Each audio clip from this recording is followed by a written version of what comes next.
आप इसका तमाशा देख रहे छिए। क्या आदमी हमारे आदमी के मार रहा है। बंद करियो आप बंद करियो। नमस्कार। मोकामा की घटना पर चुनाव आयोग ने जिस तरीके का एक्शन लिया है, इसकी चर्चा हम कल से ही कर रहे थे कि थाना अध्यक्ष के निलंबन का कोई मतलब नहीं है। एसडीपीओ की भी जिम्मेवारी तय होनी चाहिए, ग्रामीण एसपी की भी जिम्मेवारी तय होनी चाहिए और आरओ की भी जिम्मेवारी तय होनी चाहिए कि आखिर किस परिस्थिति में वो घटना घटित हुई। ठीक है, इलेक्शन कमीशन के आदेश पर यह कार्रवाई हुई है, लेकिन एक बात हम बिहार के डीजीपी और चीफ सेक्रेटरी को हम एक बात कहना चाहते हैं कि अभी हम दरभंगा से पटना पहुँचे हैं। पूरे रास्ते में कहीं भी एक जगह भी वाहन चेकिंग करते हुए पुलिस फोर्स को नहीं दिखा। हाँ, जगह जगह पर कहीं कहीं पारामिलिट्री फोर्स खड़ी हुई थी, लेकिन कोई वाहन चेकिंग, कोई आगे की कार्रवाई कहीं नहीं देखा हमने। और जिस तरीके से कार्रवाई अमूमन इलेक्शन के समय में देखते हैं, आज दरभंगा में मंत्री के मौजूदगी में जो घटना घटी है, जिस तरीके से एक टीवी कार्यक्रम के दौरान मारपीट हुई है, हमें लगता है कि उस मारपीट के बाद जो हालात दरभंगा में बदल रहा है काफ़ी तेज़ी से, कल के बाद प्रशासन के लिए दरभंगा को संभालना मुश्किल हो जाए तो कोई बड़ी बात नहीं होगी।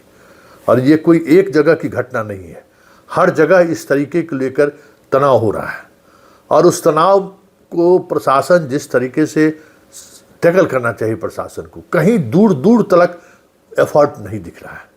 मतलब लग ही नहीं रहा है कि प्रशासन जैसी कोई चीज़ भी है। और हमें लगता है कि आज की कार्रवाई के बाद थोड़ा पुलिस महकमे में ये अब एक समझदारी बनने लगी होगी कि चुनाव आयोग, चाहे हम बीजेपी के साथ ही क्यों ना हो, एक वक्त ऐसा आता है कि फिर वो भी बहुत कुछ बचाने की स्थिति में नहीं होता, वो भी अपने दामन को बचाने के जुगाड़ में लगे हुए हैं। हमें तो लगता है कि अनंत सिंह की गिरफ्तारी कर लेनी चाहिए, क्योंकि अनंत सिंह जिस तरीके से सुरक्षा के गार्ड के सहारे वो कैंपेन कर रहे हैं और जितना गुस्सा है, अगर कोई अनहोनी हो गई तो फिर एसपी डीएम बचेंगे क्या, डीजीपी और चीफ सेक्रेटरी बचेंगे क्या? क्योंकि इस घटना को बहुत लाइटली अभी भी पुलिस महकमा ले रही है और उसका असर पूरे बिहार में पड़ रहा है। ये बात आप समझ लीजिए कि इसका असर सिर्फ यहीं नहीं पड़ रहा है, पूरे बिहार में पड़ रहा है। और बिहार में अगर ये स्थिति बनी तो बिहार 1995 के दौर में जाने में 1 मिनट का भी वक्त नहीं लगेगा। समाज बहुत कुछ बदला नहीं है, समाज ऐसा भी नहीं है कि समाज अपने आप को सुधार कर लिया है, अपने जीवन शैली को, ऐसा भी नहीं है। एक परिस्थिति ऐसी आई कि वो अपने आप को कंट्रोल करके रखा हुआ है, बस नियंत्रण में है। कहते हैं ना कि स्थिति नियंत्रण में लेकिन तनाव व्याप्त है, तो वही समझिए स्थिति नियंत्रण में भी नहीं अब है। ये चीज़ें अब गांव गांव में चर्चा होनी शुरू हो गई है, जो घटना घटी है मोकामा में।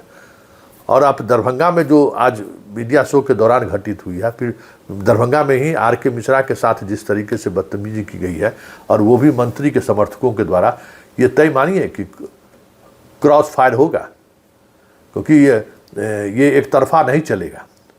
और अगर ये स्थिति बनी तो फिर चुनाव कराना बहुत मुश्किल होगा। ऐसे में जितने पुलिस पदाधिकारी हैं, जितने प्रशासनिक पदाधिकारी हैं, उन पर कठोरतम से कठोरतम एक्शन जो हो सकता है उसके लिए सरकार को तैयार रहना पड़ रहा है। मतलब सरकार, मतलब आयोग को ये चीज़ें देखनी चाहिए। और एक जो महत्वपूर्ण बात जो मेरा अनुभव है पिछले 20 वर्षों का, जो चुनाव आयुक्त बिहार में रहे हैं वो सीनियर आईएएस अधिकारी रहे हैं। पता नहीं किस परिस्थिति में इनको इतनी जिम्मेवारी दी गई है। वहाँ पर एक राज्य के सबसे सीनियर अधिकारियों की पोस्टिंग वहाँ होनी चाहिए थी, और चीज़ों को कैसे व्यवस्थित तरीके से चीज़ों को अंजाम तक पहुंचाया जा सकता है, इसकी भी समझदारी होनी चाहिए। भाषाई प्रॉब्लम तो है ही, और बहुत सारे डीएम एसपी से वो पूरे ऐसा भी नहीं कि उनका क्षेत्र में, मतलब जिला में ज़्यादा दिनों तक पोस्टिंग रही है डीएम के रूप में, और बिहार के वो है भी नहीं, बिहार की चीज़ों को समझ भी नहीं पा रहे हैं। ऐसे में भाई किसी के लिए ये खड़े हो जाए, ये भी संभव नहीं है, न उस अधिकारी का वो मिजाज है। तो ये भी एक, हमें लगता है कि जिसकी भी ये सहमति हुई हो, एक बड़ा ब्लंडर है, और उसका खामियाजा बिहार प्रशासन को पड़ना तय माना जा रहा है। जो ये चीज़ें दिख रही हैं, अभी अराजक वाली स्थिति बनी हुई है, आज तक हमने किसी चुनाव में, लालू यादव के शासनकाल के समय में भी जो चुनाव होता था तो ऑब्जर्वर का वो रुतबा हम लोग देखते थे, भले राज्य सरकार की पुलिस क्यों ना बाएं दाएं करते रहे, लेकिन उन्हें भी चुनाव आयोग से डर लगता था। चुनाव आयोग एक्शन में आ सकते हैं इस बात का वो ख्याल रखते थे। लेकिन इस बार तो लग रहा है जैसे राम राज है, मतलब कोई किसी को कुछ भी मतलब कोई जिम्मेवारी लगता ही नहीं है कि ये इनकी भी कोई जिम्मेवारी है।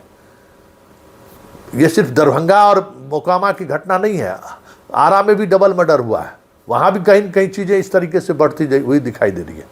तो कई ऐसे उदाहरण हैं जिन उदाहरण के सहारे ये समझा जा सकता है कि चुनाव आयोग के एक्शन का इंतजार अगर आप कर रहे हैं तो आपके बहुत सारे पदाधिकारियों पर कार्रवाई हो जाए तो कोई बड़ी बात नहीं हो, क्योंकि इलेक्शन कमीशन का साख पहले से ही दागदार है। SIR के मामले में पहले से ही उन पर कई तरह के सवाल खड़े हो गए हैं, और अगर भरोसा टूटा तो फिर भाई भरोसा का ही जोर है इलेक्शन में शांतिपूर्ण और निष्पक्ष चुनाव कराना। अगर आप पर भरोसा नहीं है तो फिर तो अराजकता आनी तय है। तो ये कह सकते हैं कि ये प्रदेश अराजकता की तरफ बढ़ रही है, और सबको पता है कि चुनाव को लेकर ये इस प्रदेश का मिजाज एक अपना अलग मिजाज रहा है, और स्टेट उसी मिजाज को कंट्रोल करने के बजाय चुप्पी साधे हुए हैं। आनंद ये मोकामा वाले मामले में अनंत सिंह जिस तरीके से खुल्लम खुल्ला घूम रहे हैं, आज वोट प्रचार कर रहे थे, ये हमें लगता है कि कहीं से भी जो नेम्ड पुलिस के द्वारा भी वो नेम्ड एक्यूज है, और ये बात मुख्यालय को संज्ञान में लेनी चाहिए। सिर्फ पदाधिकारी के बदल देने से माहौल शांत हो जाएगा ऐसा भी नहीं दिख रहा है, क्योंकि चुनाव के समय में पदाधिकारियों को हटाया जाना और नए पदाधिकारियों का जाना और फिर नए पदाधिकारियों से कुछ आप एक्शन की उम्मीद करिए, ये भी बहुत मुश्किल है। इसलिए बहुत ऐसी चीज़ें हैं जिससे हमें लगता है कि पुलिस मुख्यालय को गंभीरता से लेनी चाहिए, नहीं तो समझ जाइए कि शांतिपूर्ण और निष्पक्ष चुनाव को लेकर जो एक बिहार की छवि बनी थी वो छवि धूमिल हुई है। आने वाले समय में इलेक्शन कमीशन को चुनाव करना बिहार में मुश्किल हो सकता है।